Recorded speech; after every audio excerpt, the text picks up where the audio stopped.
Hello, this is Liz with DC Digital, and today I'm demonstrating a special version of our DC-25T-UP-TERM. In this video, I'm going to go over how to use this product first, and then follow up with hardware and features. I'll also explain what makes it different from our standard model throughout the video. So this specific timer is going to be used as a firehouse timer, and it has a maintained start, open, stop, and reset.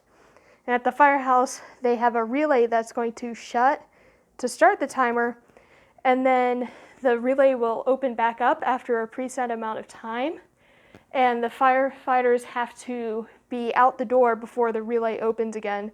So either the timer will still be running or the timer will be at 0, and the firefighters will know that they need to adjust their routine.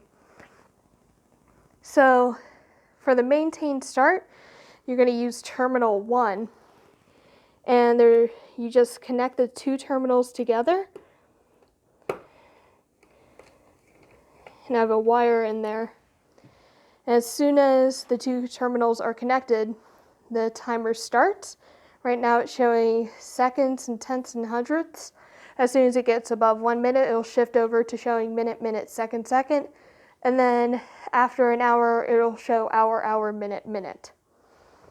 So if I remove the wire, it stops the timer and immediately resets it. If I put it back in, it starts it again. So on our standard model, instead of having one terminal for the maintained start, open, stop, and reset, you'll have 3 different terminals that you'll use. The first one is the start stop, the second one is the reset to 0, and the third one's reset to 0 and start. Instead, on this, you have the maintain start, open, stop, and reset. So the digit size on this timer is going to be 2.3-inch red segmented LEDs.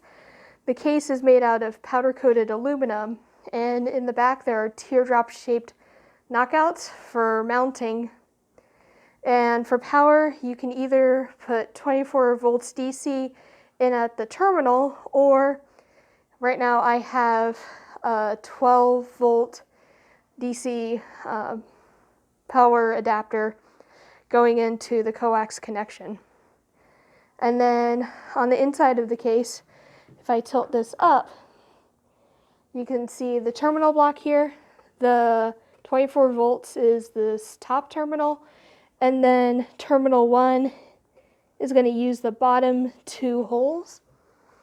And for those connections, you'll want to use a dry contact closure like this wire, or it will take positive 5 to 30 volts DC on a PNP input. And that is it. So all of our products are manufactured and assembled at our location in Carlisle, Ohio. If you like this product and want to order it, or if you have any questions about how we can customize any of our products for your specific needs, please contact us using the link in the description. Again, this has been Liz with DC Digital, demonstrating a special version of our DC-25T-UP-TERM. Thank you.